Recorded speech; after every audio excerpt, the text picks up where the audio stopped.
الرجيم بسم الله الرحمن الرحيم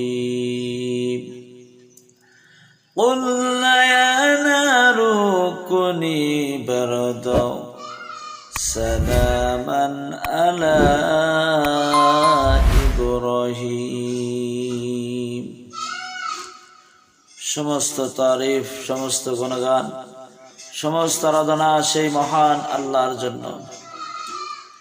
আজকে আল্লাহ রাব্বুল আলামিন আমাদেরকে ভালোবেসে রহম করে দয়া করে এই পবিত্র মাহফিলে এবং দিনী মাহফিলে বসার, কোরআন এবং হাদিস আলোচনা করার তৌফিক এনায়েত করেছেন। তাই সকলেই বলে আলহামদুলিল্লাহ। আলহামদুলিল্লাহ। শেখ নামদার তাজদারে মদিনা মুহাম্মদে মুস্তাফা সাল্লাল্লাহু আলাইহি সাল্লামের উপর শত সহস্র দরুদ ও সালাম বর্ষিত আল্লাহুম্মা আমিন। আল্লাহু আমিন। ইব্রাহিম আলাইহিস সালাম আজকে যখন আমাদের জাতির পিতা, তার স্মৃতি আজকে সারা বিশ্বে পৃথিবীতে হচ্ছে।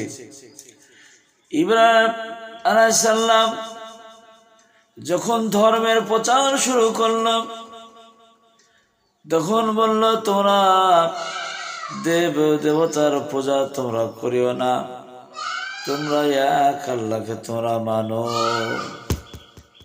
এক আল্লাহকে তোমরা মেনে চলো, যে আমাদের আসমান সৃষ্টি করেছে, জমিন সৃষ্টি করেছে, সারা পৃথিবীর কুল কায়নাত সৃষ্টি করেছে এবং আমাদেরকে সৃষ্টি করেছে সেই মহান আল্লাহ হচ্ছে, আর সে মহল্লায় আছেন সেই আল্লাহ রব্বুল আমাদের মালিক।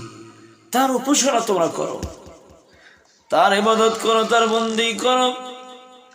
তখন আল্লাহ রব্বুল আলামিন এই প্রচার ইব্রাহিম আলাইহিস সালাম শুরু করলো। সেই সময় একদিন এই ধর্ম যখন দুশ্মনী শুরু করলো, হিন্দুদের, বৌদ্ধদের, ইহুদি, খ্রিস্টান, নাসারা, তখন বলছে ইব্রাহিম তুমি আমাদের ধর্ম ছিল না, তুমি আমাদের ধর্মের দুশ্মনী করছো, একবার তুমি মেলায় চলো, দেখাচ্ছি আমাদের ধর্ম কত শক্তিশালী। যখন মেলায় গেল না, বলছে আমি অসুস্থ, আমি অসুস্থ, আমি মেলায় যাব না। কিন্তু এটা মিথ্যা কথা বললো না, এটা মনের অসুস্থ। কিন্তু সেই ইব্রাহিম আলাইহিস সালাম এরা কি করছে না, এরা কি মদত করছে, কি বন্দি করছে না, আল্লাহকে ছেড়ে দিয়ে তারা দেব দেবতার পূজা করে। এদের কোনো শক্তি নাই, কেউ বাঁচাতে পারবে না। কিসের ইবাদত করে, কিসের ইবাদত বন্দি করে? এই ইবাদত বন্দি যেগুলি করে সব খারাপি। তখন ইব্রাহিম আলাইহিস সালাম মেলায় গেল না। সবাই যখন মেলায় চলে যায়, ইব্রাহিম একা এলাকায় আছে। ইব্রাহিম আলাইহিস সালাম মন্দিরে ঢুকলেন। মন্দিরে ঢুকে প্রতিটা দেবতাকে কি করলো, মূর্তিখানাকে একটা বড় কুড়োল নিয়ে যেমন দুধ কোলা দিল, কত রকমের যা কিছু মন্দিরে আছে সব বলছে খাও, মানে খাও বলছে, কেউ খায় না, কোনো সাড়া দেয় না। ইব্রাহিম আলাইহিস সালাম প্রত্যেকটা মূর্তিকে আবার মারতে মারতে কুড়োল দিয়ে সব চূর্ণ বিচূর্ণ করে দিল। প্রতিটা মন্দিরের প্রতিটা মূর্তিকে ভেঙে চুরমার করে দিল। আর সবচেয়ে বড় দেবতা যেটা, তার ঘাড়ে ওই কুড়োলটা ঝুলে রেখে চলে আসলো। তখন গ্রামের মানুষ ওই মেলায় থেকে এসে বলছে সর্বনাশ কি করেছে আমাদের মন্দিরের। তখন বলছে আমাদের এই মন্দিরের সর্বনাশ, সেই সময় সিসি ক্যামেরা ছিল না, কেউ করে বুঝতে পারে না। কিন্তু ইব্রাহিম আমাদের ধর্মের দুশমন। সবাই আলোচনা শুরু করলো ইব্রাহিমকে ধরে আনো, ইব্রাহিম আমাদের ধর্মের দুশমন, এছাড়া কেউ করতে পারে না, এছাড়া কেউ করতে পারে না। তখন সেই ইব্রাহিম সালাম ডাকানো, বলছে আমাদের মন্দিরের সর্বনাশ কি করেছে বলো, মন্দিরে মূর্তি করা ভেঙেছে কে বলো ইব্রাহিম। তখন বলছে আপনাদের দেবতা আছে, ওই দেবতাকে জিজ্ঞাসা করুন, তারাই বলতে পারবে। তখন বলছে দেবতা কি বলতে পারে? বলছে যে দেবতাই বলতে পারে না, সে আমাদের আত্মরক্ষা করবে কি করে? তখন পরে নমরুদ রেগে গেল। তখন বলছে তোমার এত বড় কথা। তখন বলছে যে দেবতাই কিছু বলতে পারে, আত্মা রক্ষা করতে পারে না, সে আমাদের আত্মা রক্ষা করবে কি করে? ইব্রাহিম সাল্লাম বললেন, ইব্রাহিম সাল্লাম এ কথা বললেন। তারপরে আজরকে ডাকালো। তার ইব্রাহিম সাল্লামের আব্বাজান মাকারিন, মানে সেই মূর্তি পূজা তৈরি করে সেই মা মাকারিন, সে আজরকে ডাকলো। আজর, তোমার সন্তানই কাজ করেছে, কি করো বলো? আপনাদের যেটা ভালো হয় সেটা করেন, আমার ছেলে অন্যায় করেছে, যেটা ফয়সালা হবে সেটাই করুন।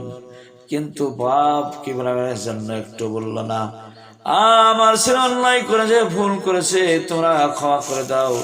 এই সুপারিশ আদর সাল্লাম করলো না, তার আব্বা যান ইব্রাহিম বাপ এরকম সুপারিশ করলো না।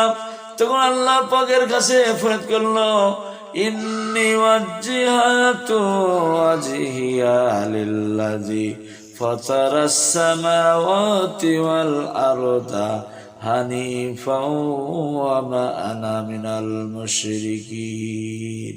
ইব্রাহিম বলল, আমি তার দিকে মুখ ফেরাম যিনি আসমান জমিন সৃষ্টি করেছেন। আমি মুশরিকদের পর অন্তর্ভুক্ত নাই, আমি আল্লাহর পরে অন্তর্ভুক্ত, আমি আল্লাহকে ছাড়া কাউকে চিনি না। এইভাবে বললে না, একমাত্র আমার মালিক আল্লাহ, আমাকে রক্ষা একমাত্র আল্লাহই করবে। তখন শাস্তি দেবে, কি শাস্তি জানেন? বলছে এমন আগুন তৈরি করো, সে আগুনের মধ্যে ইব্রাহিমকে যখন ফেলা হবে, আর কঠিন আগুন, সেই আগুন বলছে 40 দিন আগুন থাকবে। চন্দন কাঠ, দামি দামি কাঠ সব ফেলে রাস্তা, মানে সে জায়গা লোড হয়ে গেল। ইব্রাহিম সাল্লামকে আগুনে ফেলবে। সেই সময় আগুনের মধ্যে যখন ফেলা হলো, আর আল্লাহ পাক তখন আগুনকে বলছে, দেখুন আগুনের সাথে কথা হয় আল্লাহর, শুধু আমাদের সাথে কথা হয় তাই না, এই কথা কিন্তু আগুনেরও কথা হয় আল্লাহর সাথে। আল্লাহ পাক বলছে, কুল্লা ইয়া নারু কুনি বারদাও সালামান আলা ইব্রাহিম। হে আগুন, কুল্লা ইয়া নারু, আল্লাহ বলছে হে আগুন, ইব্রাহিম একটা পশম পর্যন্ত পড়বে না, একটা পশম স্পর্শ করবে না, শীতল হয়ে যা, ঠান্ডা হয়ে যা। এমন ঠান্ডা হয়েছে নিয়ে যেন বরফে মরে যায়। এসি এয়ার কন্ডিশনার তো হয়ে গেল। আগুন মধ্যে সে ইবাদতবন্দি করে, জান্নাতে খাবার খায়, কিন্তু ইব্রাহিম সাল্লাল্লাহু একটা পশম পর্যন্ত আগুনে পোড়াতে পারবেন। সুবহানাল্লাহ। এ রক্ষা কে করলো? আল্লাহ করেছে। তা আল্লাহর হয়ে গেলে আল্লাহ আপনাকে আমাকে রক্ষা করবে। সমস্ত মানুষ দেখতে আসলো, এসে ইব্রাহিমকে দেখে অবাক, আগুনে কেমন ছাই হয়ে পড়লো, দেখে আসি, দেখি আসে মানুষ অবাক।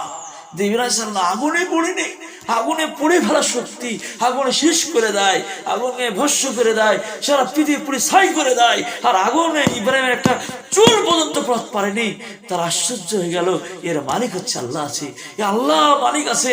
এই বিশ্বাস করে তারা এই ইব্রাহিমকে বিশ্বাস করে, সত্যিকার আল্লাহ নবী এই বিশ্বাস করে অনেক পর ইসলাম কবুল করলাম। সুবহানাল্লাহ।